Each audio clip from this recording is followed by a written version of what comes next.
today, Denise Moran. Denise first learned about Dr. Westgate in 2009 when she worked as a freelance reporter and photographer for the Chicago Tribune. She interviewed Phyllis Kelly, DeKalb County historian and founder of the Joiner History Room in Sycamore. And she was inspired by her descriptions of what Dr. Westgate accomplished despite the obstacles women were faced with during the turn of the 20th century. This is just dipping our toes into all the things we're going to hear today. We're so excited to have you. Thank you for joining us.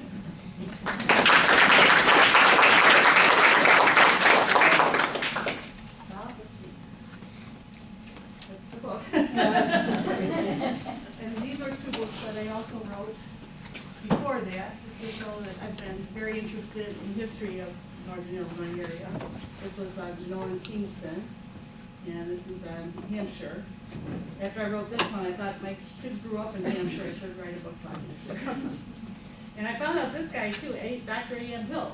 And I was like, oh, look at that. I was interested in doctors even then. So, okay, so. Like I said, I got interested in writing about, I interviewed the article for the Tribune, and then when COVID came along, it's like, well, you know, I was stuck at home, I was no longer writing for the paper, it's like, I want to do something. And I was trying to think of somebody to write about that would be inspirational, and there she was. So, and I've had a lot of lucky incidences too. I was saying that Mr. Rockover told me when Lynn Stoner was coming in here from Nebraska, she wanted to learn about her relative, because she's a relative. And I have the Letitia's memoirs here, but she had Letitia's mother's memoirs. So what we combine together, maybe everything. Plus they have a treasure trove of newspaper articles here. So if anyone wants to research their family history, this is the place. They have a lot of interesting stuff. Okay, so we'll go. All right. So this is Letitia's grandparents, Abner Durfee Westgate and Katrina Waterman Westgate, and then her maternal grandparents were Abby and Henry Gibbs. And the Westgates first came to America. It was Abner's father was Adam Westgate. He was a British soldier and sailor. He came with the Revolutionary War. And the thing is, okay, yeah, sorry. When the Revolutionary War ended, it's estimated that about 5,000 British soldiers decided to stay here. So that's their favorite. So Abner and Katrina were originally from Vermont, and they traveled to Illinois after their first two children died of cholera on the same day. The cholera epidemic of 1832 killed thousands of people in Europe and North America and created mass panic across the two continents. So in addition to grieving over the loss of their children, they felt that traveling west would help them escape from the pandemic and also, you know, start a new start in life. According to a newspaper article at the time, Abner was conversant with the hardships of pioneer life when all about him was wilderness. He was essentially a poor man when he came to Illinois. $100 was the extent of his capital. But by economy and straightforward dealing, he became possessed of considerable property. They eventually had a huge farm, which became Pleasant View Farm. Out by Triumph, there's a little town called Triumph that's near Mendota. Their claim to fame is the curling capital. Okay, so, all right, here's the Westgate family. So there's, in the back, as you can see, Letitia, George, Charles, Frank, and then in front is her father, David, and her young sister, Mary, and Harvey, and Martha.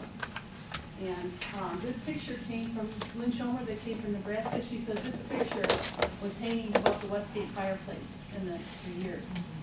So, and then there's a picture with Martha on the end, of course, and Letitia's on the right, and then her sisters, Mary and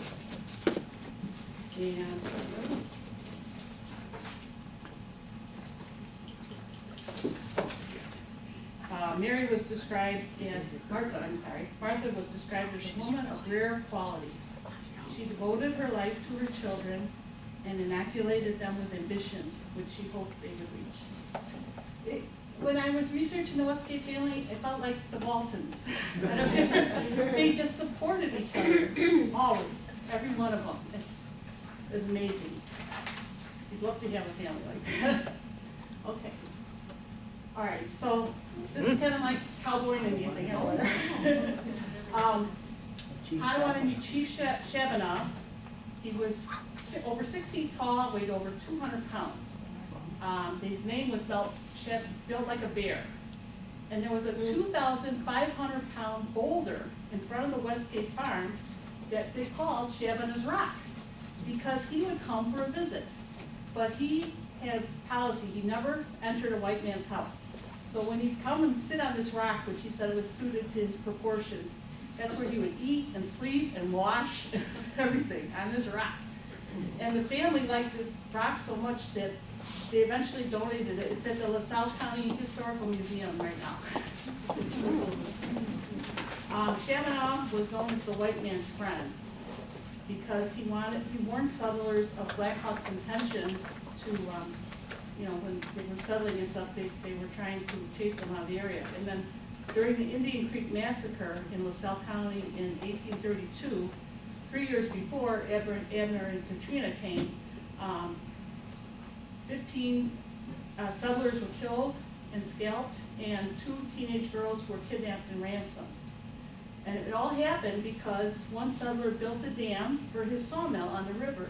And unfortunately, what that did is it kept the fish from going down to the Potawatomi village. So that was their food source cut off. And then he said, can you move the dam? And they said no, so then we have a massacre. But Potawatomi, Shabana, he came and warned them ahead of time, and a lot of them did escape. They went to Fort Johnson. Oh, I'm sorry.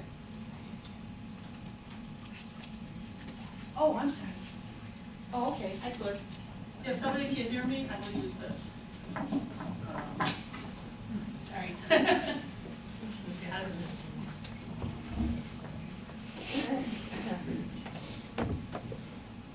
All right. Ooh. Okay, I'm so sorry if you couldn't hear me. Okay, I apologize for that. Okay, so then James Butler Hickok, he actually went to school with Letitia's father's father, David Westgate. And he was known as Wild Bill Hickok. They went to school in a one-room schoolhouse. And the teacher was supposedly very strict, but there were still pranks and fighting and stuff like that. And his father, Wild Bill Hickok's father, who was William Alonzo Hickok, he ran a store in Troy Grove, which is now known, or no, was known as Homer, now is known as Troy Grove. And it was actually an underground railroad site for the slaves that wanted to escape and go to Canada. Yeah, and James Hickok was lawman, scout, gunslinger, gambler, and showman. So he was like the dime store hero. So it's kind of neat that he went to school with her father. I thought that was kind of a good connection. Okay.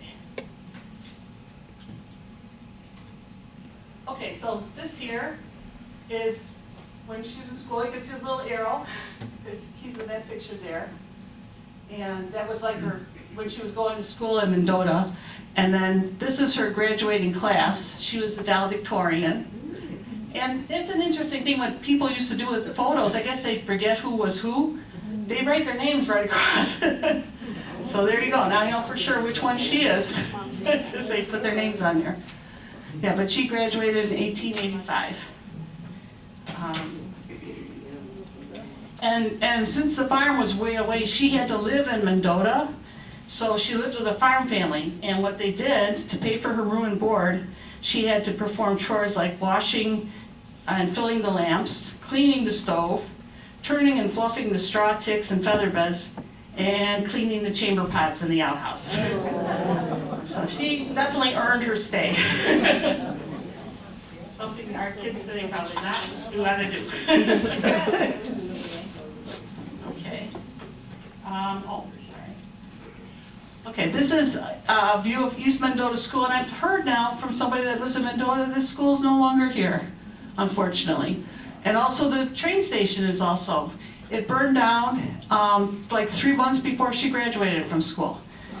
But trains are very important. They revolutionized transportation in the 1800s by reducing travel time, facilitating trade, and promoting economic growth throughout the United States. So this train station was kind of interesting. Good old Wild Bill Hickok actually stayed there one night. And it had a banquet hall and a ballroom. And it was where you go. But then unfortunately it burned down. So, but there is a museum out in Mendota that celebrates the train being there and such. It's neat. And I think there's an anniversary of Bill Hickok this year too. So, okay. She's not in this one, but you know. Female medical students were not allowed to participate in the dissection of a naked corpse unless there were 4 or more other females in the room. Yeah. Somebody at Northwestern told me that. I was like, oh, okay. So the instructor wore a black leather apron, and the students also wore aprons or dressing gowns to protect their clothing. The aroma that rose when a cadaver was sliced open just hovered above the students and remained inside their nostrils and on their clothing even after the dissection was over. But the students learned that dissection offered a greater appreciation of the inner workings of the body and how tissues and organs rely upon each other. They actually were looked forward to doing that. And they treated them with respect too. They said, you got to treat each one, so if they came with a pair of glasses on them or a pair of false teeth, you never separated that, you know, and you treated them by their religion and very respectful. So.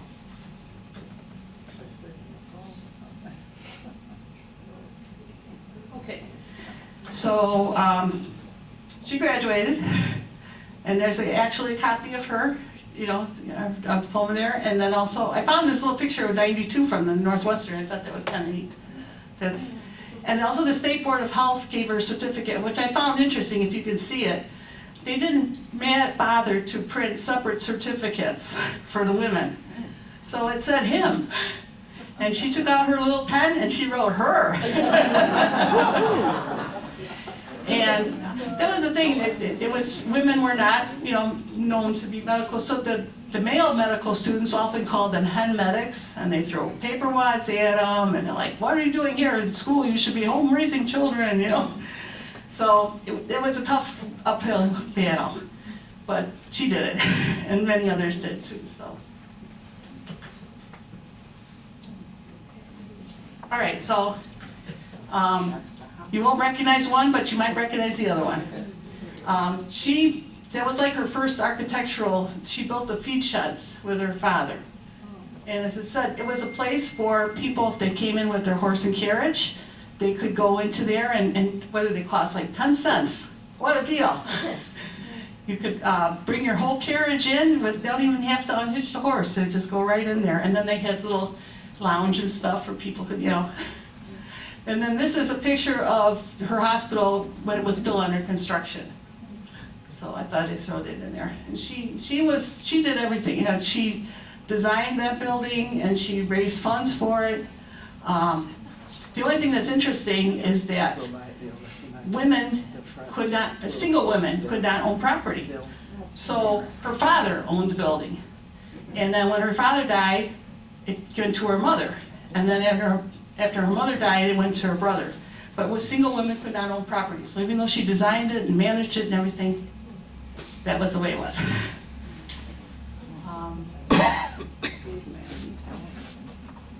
So there it is. It's a current picture. And I took a picture of the door because that's what it is now. It's a holistic center, which is so appropriate, right? After what it was originally. And it was also the Elks Club. Does anyone remember when it was the Elks Club? You do? Have any memories of it being the Elks Club? Yep. Yeah? They moved next door, I guess, after a while. They said that the staircase going up when the Elks Club, after the Elks Club moved out, they reduced people out of smoke and cigars. They took a lot of time to clean that staircase. But what's really neat is he built a salt cave in there on the bottom floor. So, like, I had a friend that had COPD. We actually went there, and you put your feet in the sand, and you play some relaxing music. And supposedly the walls are made of salt, and it's very good for your lungs, they say. So, yeah. Okay. Now these were the two who basically ran the hospital. There's Dr. Westgate, and then this guy here, Dr. Charles Brown. They had a long partnership. When she first graduated from school, he did a life-saving operation on her brother. Her brother got his foot rolled over by a train in Mendota. Yeah. And they went to 2 doctors, and they were not able to save the foot. Well, then they moved to Sycamore, and this guy, Dr. Charles Brown, not Charlie Brown, he did the first skin graft in Sycamore. He took skin from Letitia's arm and her mother's arm, and he grafted onto her brother's foot, and it was a success. And this guy was amazing because, let's see what I say about him. Let's see. Oh. He was originally from Drummondville, Quebec, and he earned 2 degrees. One, he was a doctor and a dentist. And he was a physician in Sycamore for 50 years and served as mayor of Sycamore for 2 terms. So he was quite good. So yeah, after he saved her brother's foot and she was graduating from college, he's like, hey, you want a job? So she came in as his assistant, and then she branched into her own office. But when she built the hospital, he came in as a consulting physician. So there was a nice friendship there. Okay, so this here is pictures of the hospital when it was operating. The operating room was very interesting. At one time there was this miasma theory that you got sick from the air, like bad air. So that's what they blamed cholera on. And then they came up with the germ theory, and they said, no, you're not getting it from bad air, you're getting it from germs. And they believed that germs could hide in corners. So she tried to trick the germs. She built this operating room with no corners. It's got a cement floor, and all the walls and corners, they're all rounded. She's trying to keep out the germs. And as you can see, she kind of had a nice hospital room because it used to be when somebody got sick in the family, you know, the wife or the mother, somebody would always take care of the person. And then when hospitals came into being and they came to the hospital, sometimes the family wanted to stay with them. But then after a while, they're like, you know, we got the doctors, we got the nurses, you know. So they didn't have this. And so it was originally half hospital, half hotel. But that kind of went away. That it was not a good idea. But okay. And that's Dr. Brown's office. He had a nice little office there. Oh, okay, this here. All right. Smallpox was the first vaccine. And when the first smallpox was a highly contagious, disfiguring, and often deadly disease. Dr. Westgate inoculated 120 Sycamore residents in 1902 against smallpox because she did it herself. She had a little thing, and she went around town, and she solo effort. It's interesting too. They have a list here of all the people that are inoculated. When you get married, you know, Sally Smith would marry Joe Brown. She is no longer Sally Smith. She's Mrs. Joe Brown. So that's the list. You know, people disappeared. The women kind of disappeared that way. So the smallpox vaccination developed in the 1700s was the first vaccine ever developed. And it was developed by British physician Edward Jenner. And he demonstrated that an infection with a mildly viral cowpox virus conferred immunity against smallpox. They found this out because the dairy meats that were milking the cows never came down with smallpox, and that's how he came up with that. Cowpox served as a natural vaccine until the modern smallpox vaccine emerged in the 20th century.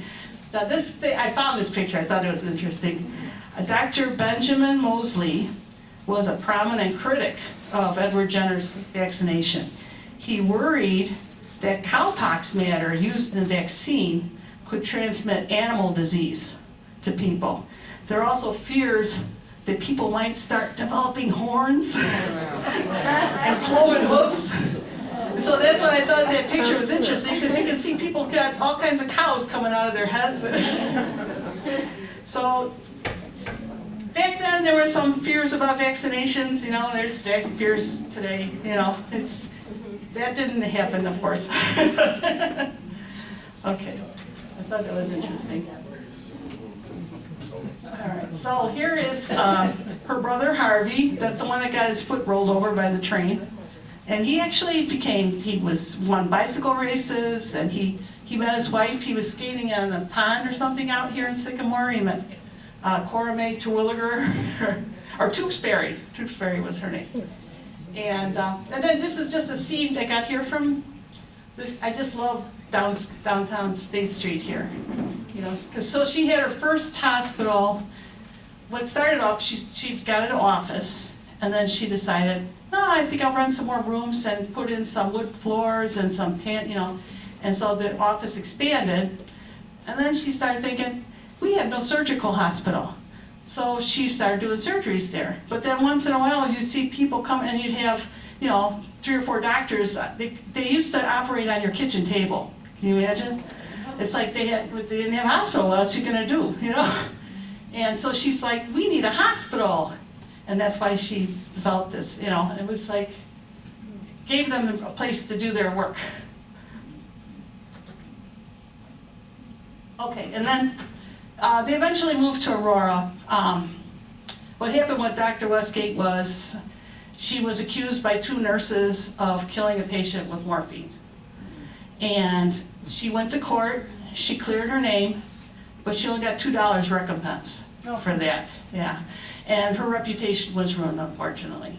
And so a lot of patients stopped coming to the hospital, and eventually she lost her, So she moved to Aurora. She became Aurora's first female chemist. So this is the house that's still there. That's a current picture that she lived in. And then she was friends with fellow doctors. That was great. Her sister threw a banquet for her in the house. She cooked it, she served it. And then that's Letitia on the front porch with some doctors. And then her mom loved to take this horse Billy and go for carriage rides. And it was amazing. When Martha and David lived in West Sycamore, they liked to visit their farm still in West Mendota.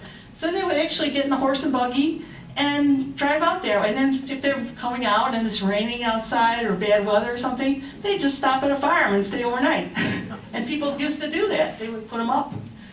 So that was kind of, then one time like even her strawberries, so they went all the way out there to Mendota to get the strawberries and bring them home so she could can them. So.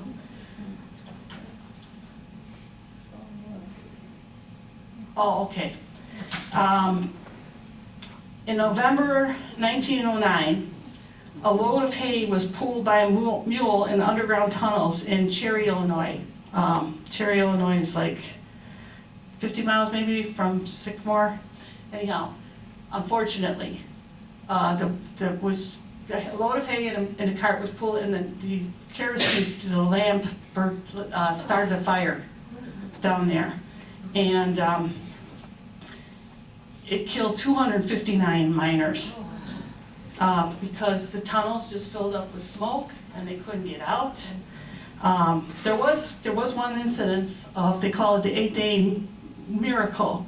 There were a number of men that got trapped down there for 8 days, and they had no food, but they would drink water from a mine. There was like a seep in the wall or something. They could get water from that, and then they built up a wall with wood and stuff to keep the smoke out, and they actually were rescued. Wow. They made it, but yeah. So she was actually like she did a Red Cross effort. She went and collected clothes and food And she got on the train and went to Cherry. She set up like an emergency medical hospital to treat the ones that needed help. And then she did a really nice thing at Christmas, because a lot of the kids, they lost their fathers in the coal mines. So she felt this was a good thing to do. She brought 100 sleds, because, well, Cherry didn't usually have, Cherry was as flat as it all could be. But you imagine when they built the coal mine, the big tunnel, a big mountain was built, so the kids would sled on them. But she brought 100 sleds, and then she brought 100 pails of candy. And then they had a Christmas pageant. They brought a children's author to come and entertain as Mrs. Santa Claus. So that was nice for the kids, because she realized how much grief they went through. And Letitia's niece, Juanetta Westgate Beardsley, said, "My aunt worked around the clock for many days trying to get things under control at the emergency hospital. She collected clothing and supplies for families, just as the Red Cross does today." So, and then, here's my last picture. That's the house, that's the Westgate farmhouse. Unfortunately, it burned down in 1937. It was a beautiful house. They said it was like one of the, prize mansions up, because it was really, and there was a leak in the roof or something that happened. And her sister Mary was all upset, because her sister Mary won a lot of prizes, canning fruits and vegetables and stuff, and all her canned goods were in the basement, and they were all gone. And a lot of the furniture and everything was gone. But then they rebuilt, and they built another, and this is the house that's standing there today. And I went out with, she was so nice to drive us out there. And we got to see, we didn't go inside that time, but we went out there. And then across the street is the family cemetery. And we were so lucky, there was a man that was actually their neighbor. And he had this big 4-wheel truck, and he'd let us get in there. And so we had to go like over a river and up a hill. Yeah, it was fun. And the cemetery, unfortunately, a lot of these family cemeteries, you can just see like a marker that says mother and father. It gets overgrown, But they originally built the cemetery because she had 2 little brothers that both died before the age of 2. And that's why the father built the cemetery. And so now there are 19 Westgate members in that cemetery. So maybe one day, they said, I guess it's a public cemetery now. The years go by, so maybe one day they'll fix it up so people can see it, I would imagine. But we went there. So that's, ahead of my time here. I guess if anybody got any questions or anything. Yes? Where is the Cherry coal mine disaster? Oh, it happened in Cherry, Illinois. Where is that? Yeah, west. Cherry is directly south from DeKalb. If you go down 39, about 1 hour south of DeKalb is Cherry. You get off at either Troy Grove, or you can get off at LaSalle, Peru. Work your way over there. It's near a town called Ladd, also. And we've gone out there. There's a big monument, of course, to the workers. Because that was just so sad. They described it at the time of the thing. There were a lot of immigrants came over, so it was like United Nations. You just had all people, they would come and work at the mines. And there was like 2 churches at one end, and then they had 2 saloons at the other end. And that's pretty much how the town, But, yeah, it was amazing that, they went out there. Okay, yes? With respect to the hospital, are there any plans or blueprints or anything like that that can be left around? Well, there's a diagram that we have. There is a diagram? Yeah, of it? in the book I had a picture, yeah. Where is it? The joining room has all that. Yeah, the joining room has all that, yeah. There's one around. Anyhow, there is a picture.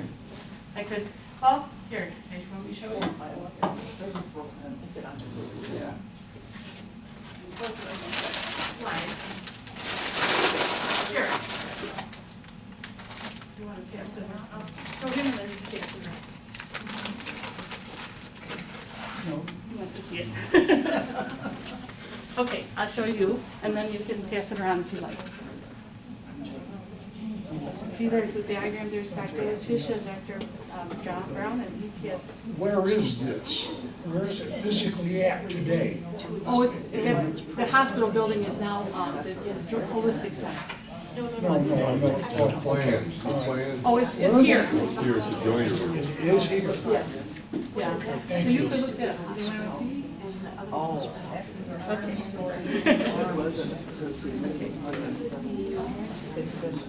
There is a lot of material and information about it.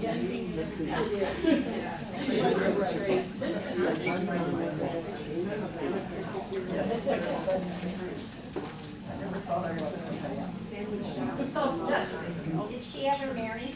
No, she didn't. And I guess that's because everything went along for her husband. So, I know when I was writing the book, she had a sister. She got her sister married the hotel manager. She had William Ward come in. He was originally going to be the hotel manager, and her sister fell in love with him, and they got married. And so when I was writing the book, I thought, well, there should be some romantic interest here, you know.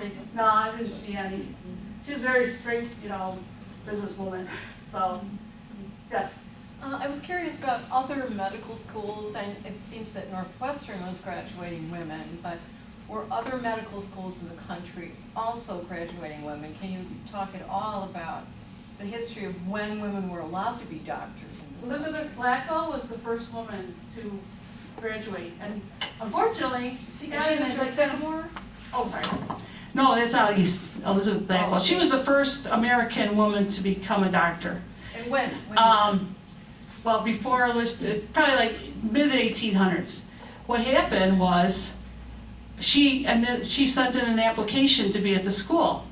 And there was like a panel of, you know, and they thought it was a joke that she was applying. So they went along with it. They said, oh yeah, let's have her come in. She did, and she graduated. So she was the first one, Elizabeth Blackwell, out east. But yeah, it was a hard thing. In fact, Northwestern at one day they just shut down the women's medical school.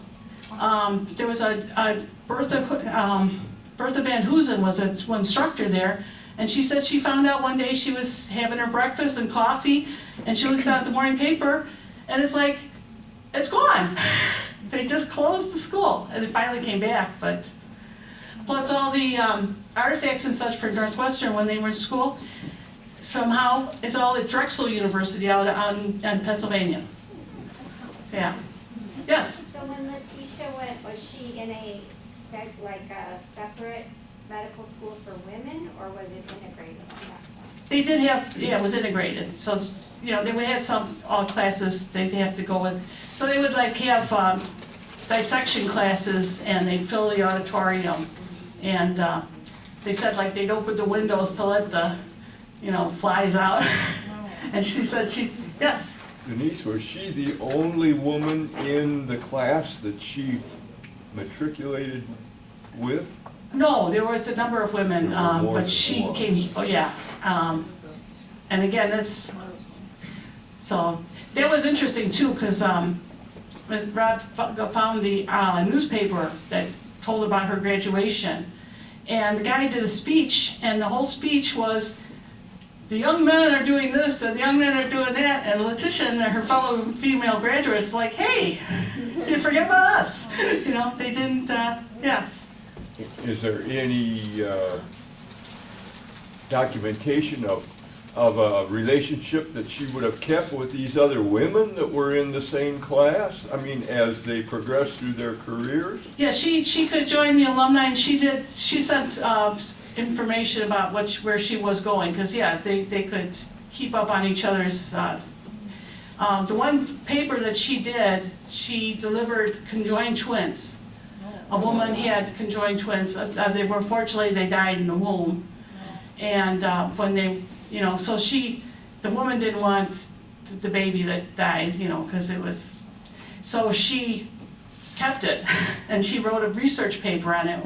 And that was very important. Doctors need to have papers out there to prove that they have, you know, what they have accomplished and such. So, yes. Well, I'm not finished reading your book yet, but I really enjoy it so far, and the parts that I like are about a lot of her patients. Oh, yes. You know, like the guy who shot himself in the foot. Oh, yeah. It's really a good read. Thank you. Yeah, there was a stockbroker, and he came out this way. He was from Chicago, and he came out here to go pheasant shooting or something, I think. And he shot himself in the foot. And they were like, oh, well, yeah, he wanted to go back to Chicago. He says, I don't want to get a doctor out here, you know. And then he goes to at the hospital. He's like, oh, and a woman doctor too, you know. But she treated him. And unfortunately, that was the same day that his company as a stockbroker failed. So when it was in the newspaper, her father looked at it and says, that guy shot himself in the foot twice. Yeah. Yes. So are nursing schools or the training for nurses, so she decided she wanted to be a doctor, not a nurse? Yes. And do you have any insight why, being that it would have been so unusual, it was just... Well, the two motivations she had for becoming a doctor was, well, first what happened was her father one day was cutting wood, and he cut himself, and so they had a guy come to the house. And in those days, which is so stupid, if you hurt yourself, they believed that if they bled you would heal. So she's watching her father get, cut in his arm, and they're bleeding him and stuff like this, and she's like, she was a little kid at the time, she says, I'm going to become your doctor. I don't believe this bleeding thing. Then the other thing that happened is a farmer's wife down the road from them, unfortunately, became pregnant, and she had syphilis, and she delivered, stillborn and everything. And she went with her mother when she was 14 years old to help this woman. And she said, from that day on, I want to help. I want to become a doctor. So she decided, both are good professions, of course, but she wanted to be a doctor. And her family was very supportive, even her father or brothers. Everybody, it's just amazing, because her brother was a newspaper man, so he wrote favorable articles for her, and the other brother bought the hospital when it was failing, and you want a family like that. Yes? You said she became a chemist when she moved to Aurora? Yes. And she had to give up her hospital and move to Aurora. Would that be like she was a pharmacist then? She had her doctorate, from Northwestern, so she had to go back to Northwestern and take some more courses to become a chemist. That's all it took, I guess. And what she did is she built a little shed in the back of their house, well, in the picture of Aurora. So that's where because you couldn't have the house and you can't have a lobby inside the house in case it blows up your all. So that's why she had a shed back. Yes? Had she lost her medical license, or she just couldn't find it? Had she lost her medical license, is that why she became a chemist? No, because unfortunately she lost all her patients. They didn't, But she still had her license. She never lost her license. She continued to be a doctor. In fact, even when she got older and moved to the farm, the nieces and nephews would come and she'd pull out her medical bag. She was a doctor right to the end. She was always. So when did she pass away? How old was she? It was in the 40s she died, yeah. Yeah, unfortunately she came down with a kidney disease, and yeah. So her sister became her caregiver. Oh, that was interesting too, because doctors don't like to go to other doctors, I guess, when you get sick. So Mary, her sister, knew that Letitia was sick, and she kept saying, you've got to go to a doctor. And Letitia wouldn't go, so Mary sat down and wrote all Letitia's symptoms and mailed it to Dr. Emil Reese and said, tell me what my sister has. And he's like, I can't diagnose her from a letter. You have to bring her in. So he did. She brought her in, and then they diagnosed. And I like the letter he sent too. He said, when somebody gets sick, this is his thinking. It's either, if you can get a cure, well and good, then go with the cure. But if the cure is not going to extend your life and not make you more comfortable, then that's it. She accepted that advice. That's good advice. Yeah. So when was the Westgate house, the new one, the Westgate family, do they still? Oh, they had to move to Troy Grove for a little bit. They don't own that property? No, Lynn Dewey, who lived next door, bought the house. And I actually got to meet Mr. Dewey. He was a wonderful man. He took me on a tour of the house, and he showed me this is where Letitia died, in this room. You know, and then he has passed too, unfortunately. And I don't know who owns the house now for sure, but I believe it's one of his relatives, one of the Deweys. So, yeah. She's still, the family, because when we did that drive that day, the neighboring guy. Yes. That's She, where the son. yeah, the Westgate family is still quite admired and remembered and everything like that. I was impressed with that. Yeah.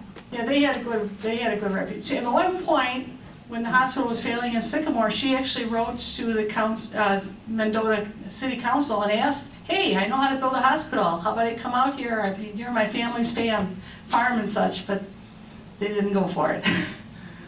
So, but then she became a chemist, and she could work out of her home. Her mom got to the point where her mom wasn't able to walk too much. She broke a hip and such. So she wanted to be home to help her mom, which is why she became a chemist out of the house. Yes? Did you know what made them move? Did she move with her family to Sycamore, or was it after she became a doctor that she moved to Sycamore, and why Sycamore? Okay, so she said when she graduated from school, she said, my father's I know he's gonna want to have me live with him, so you pick the place. And they picked Sycamore. And so she moved. And there's, the courthouse. It's the house on the other side. It used to belong to a lawyer, and that was where they lived for a while. And then when they built the hospital, they actually moved. We have the attorney's office. Yes, yeah, okay. Yeah, that was their, and when she had the hospital, they actually lived in the hospital for a while. The family moved in there. So that was interesting that they, Yes. Have you followed the court case of the the nurses accusing her of malpractice? Did you follow that case? And Yes, I have the whole case in the book. Like I said, the two nurses accused her, and all they had to pay was $1 apiece. Well, what were the charges? What were the circumstances? That they were, let's see. But basically, it was slander. It was ruining her reputation. And that's what she sued them for. Because, and morphine was used a lot in those days. I mean, it was amazing. They used it for just about anything, but unfortunately, So the nurses, they were fine. I've read about their history later, and they just kept going. They were never castigated against for what they, So yes. Well, when she left the hospital, who took over the hospital then? Okay, it became like a home for senior citizens that didn't have a place, and yeah, like Dr. Brown and a number of other doctors, it was like for a free hospital for a while. It didn't last that long. Yeah. So they moved to Aurora, just get a new start. She moved with her father, mother, and her sister, and that's where they were in Aurora. So.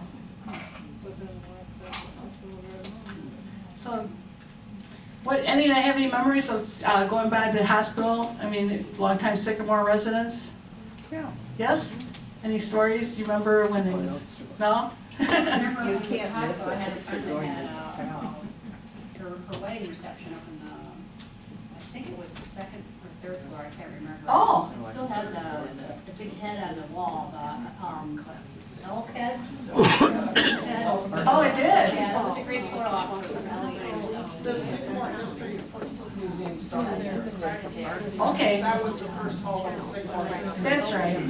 Yeah. Which is what this grew out of. Yes. That was our beginning. The beginning. That's cool. So we know the building well around here. That's cool. I can see it from my kitchen window. Oh, you I can? look at it every day. Wow. So, All right, well, I just want to thank Denise one more time for a wonderful presentation.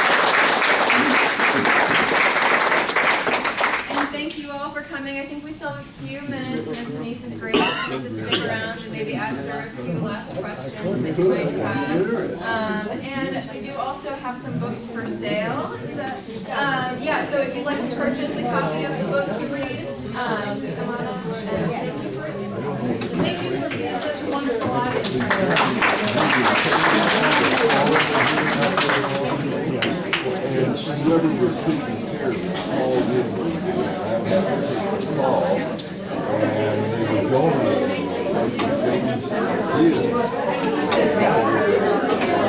See you later.